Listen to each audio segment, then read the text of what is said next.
Hey there, so today we have the Poco F4. This is a 5G phone from the brand Xiaomi, and we'll go through the specs. So it has a Snapdragon 870 with Liquid Cool 2.0. It has LPDDR5 RAM with UFS 3.1 storage, 6128 or 8256, and then in the Indian market it's 6128, 8128 or 12256. 120 Hz, 6.67 inch AMOLED, tiny dot display with 20 by 9 at 1080p, up to 120 Hz refresh rate, 360 Hz touch sampling rate, has HDR10 Plus, Dolby Vision, 360 ambient light sensor, true display, true color, brightness about 900 nits and 1300 peak, and then has Gorilla Glass 5 front.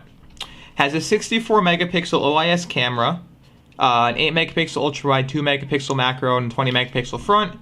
And then it has all of your stuff: Bluetooth 5.2, Wi-Fi 6, NFC 5, Dolby Atmos, dual speakers, IR blaster, and X linear motor, Axis linear motor, and you get yourself a USB-C to USB to 3.5. You get yourself the camera, and then you get yourself the phone. Now, I'm not sure if the back is glass because the specs don't mention it, but this is like looks very nice so far. And then it has a small display, so we're going to turn it on. 67 watt in the box. I don't really need to show more. But then we have all the stuff you need. So it looks really nice so far, and I'm liking just at least blacks. But to me, this phone feels premium. I think it feels even better than the old F3 felt, although I did like that too. But let's test this out. It comes with dual SIM cards, no SD card. So that's a disappointment. But I'll get this set up and then we'll be back once it has been set up completely. So after using this phone for, I would say, about 2.5 weeks now at this point, I believe it was, or maybe 3 weeks, I like it. Now, it's a phone that has similar specs to the F3, where it has basically the same battery life. It has the Snapdragon 870, similar screen, more color accurate on this model. Or not really color accurate, no green tint on this model. But glass back, plastic sides, fingerprint sensor built into the power, USB-C. But this one has 67 watt instead of 33. And then the other difference between this one and the F3 would be the 64 megapixel optical image stabilized sensor instead of last generation, which was just blah. And everything about this is good. The camera is good, screen is great, sound is okay. Fast charging is great. I have one real complaint with this, is basically the top speaker is an amplified earpiece, so that is a thing. And not much more. It doesn't heat up. It has a great battery life. It lasts me 7.5 hours of screen on time normal. It charges in about 30 minutes for me. The fingerprint sensor is fast. And it's good. Now, I ran a test from one of these apps called A1SD, and I get a higher time versus my F3, so this is actually faster than my F3 in terms of the internal memory and RAM. And the camera and everything about it's nice. Now, the screen itself is vibrant. It has a great display. I don't have Black Crush, and I don't have any issue with the green tint. You can display Dolby Vision content and HDR Plus or 10 Plus, and I know this probably sounds like an ad for certain, but playing Dolby Vision back on this thing versus my computer TV or even HDR 10 Plus, I don't really notice a difference. It looks similar enough. It may be just a bit darker on here, but that's just because of MIUI, and when you switch it out, even other things, it just has the issue. But it just looks nice. I actually like this screen. I like watching YouTube videos on this because it just looks so nice. It looks vibrant and clear. You can display up to 4K YouTube videos, except it is a 1080p screen, but it does look sharp. You can do a lot, so it's great. As you can tell, everything loads fast. Let me just save to watch later, and I can scroll through, and it just works fast. It has up to 120 hertz screen with about 520 hertz touch sample rate, so that's good. Now I want to show you the speakers just so you know exactly what's wrong. So I'm going to play this new NTS song, and of course I get some ads, but again, the top speaker is amplified, so we have that as an issue right now, which I'm not a fan of because that actually makes the top speaker quieter, so sometimes it doesn't sound like you're getting dual speakers.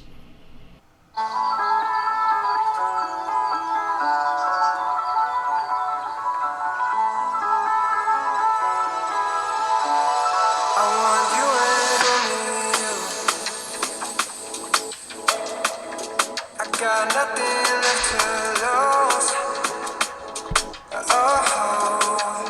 So I'll keep waiting for you. It's the only thing that I can do to keep my composure. I need you close now, you and only.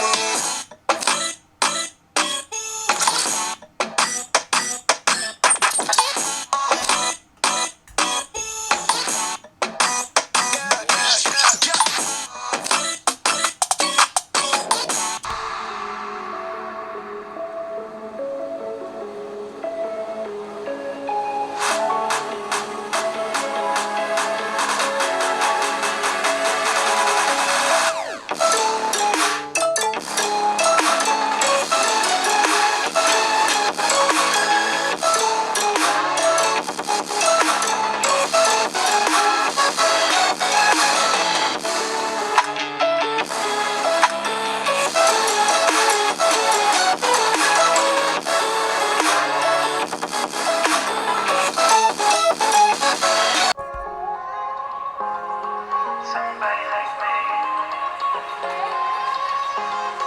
Somebody like me, like me. Wondering how to make a play all night. Looking your way from out of sight. Thinking I should ask if you're doing alright.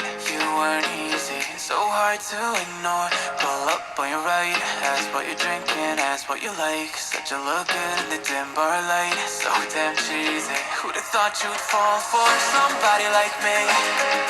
When you ask my name, I panic. So what am I leaving? And your body was so magnetic.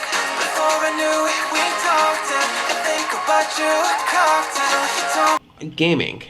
I've gamed a couple times on here, and I am fine with it. Now, I do have this if I go into display.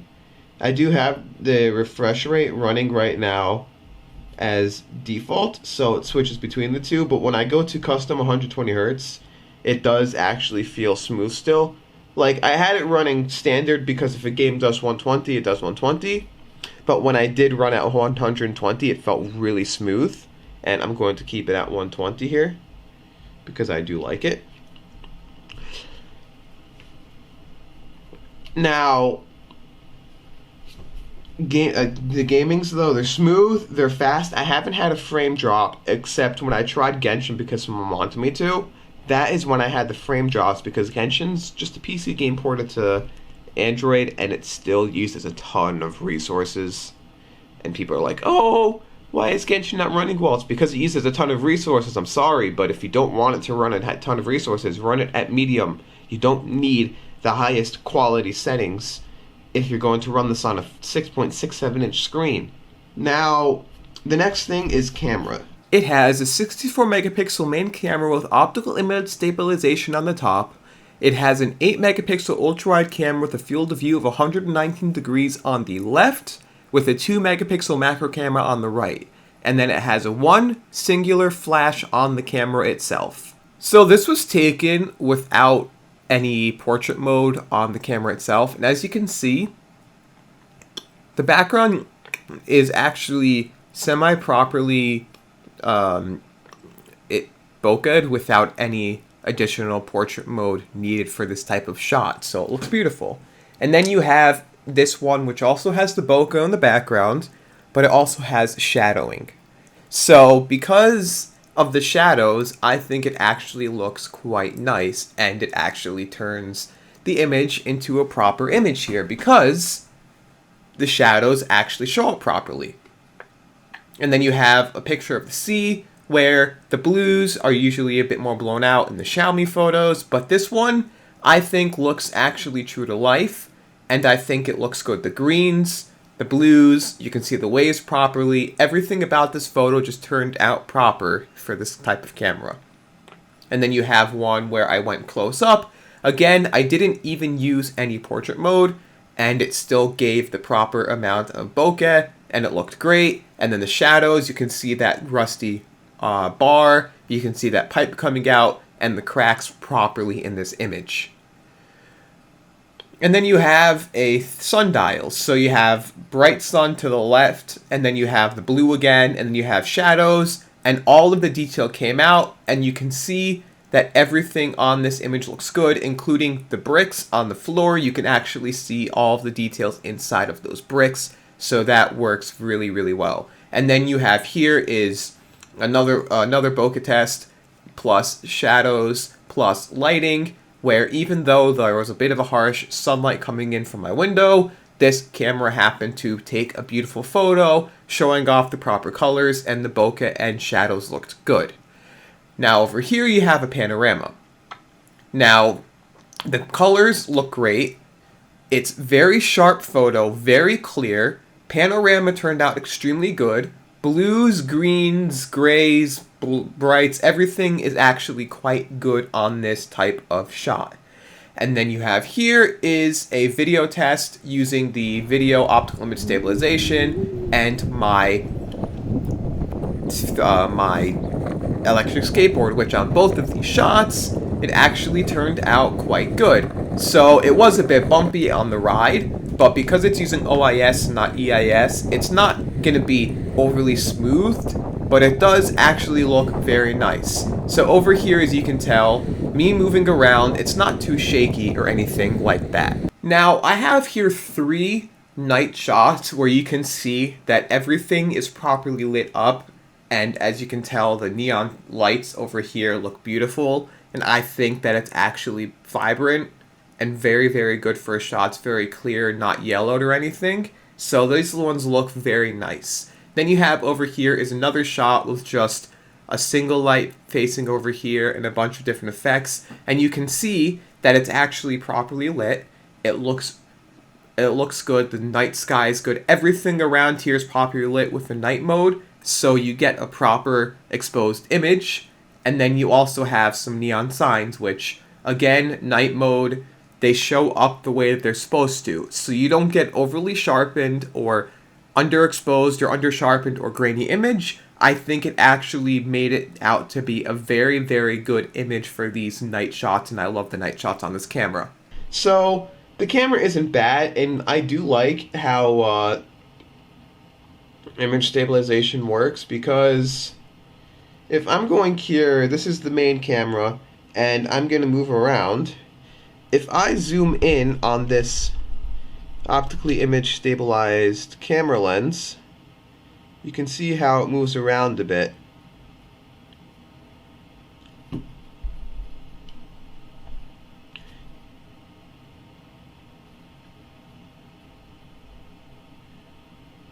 Now, that's a good thing, because that means it really does have OIS on this camera. Now, I do like this camera. I think even at 64 megs or megapixels, I really do think it's good, and I think it's worth it for what it offers. Now, software on this thing is MIUI, and you are going to get a bunch of people who are going to hate MIUI. At the time of review, this is running MIUI 13.0.4. This is the 6128, as you can tell with all specs, 6 gigs of RAM. It's not bad. It runs Android 12, and I really just like it. I think it's good. I have no real complaints about this phone. I think it's a great phone. No complaints. It cost about $400 for the phone, and it's just all around a good phone. If you did like this video, definitely please rate, comment, subscribe, give it a thumbs up, and as always, enjoy the rest of your day.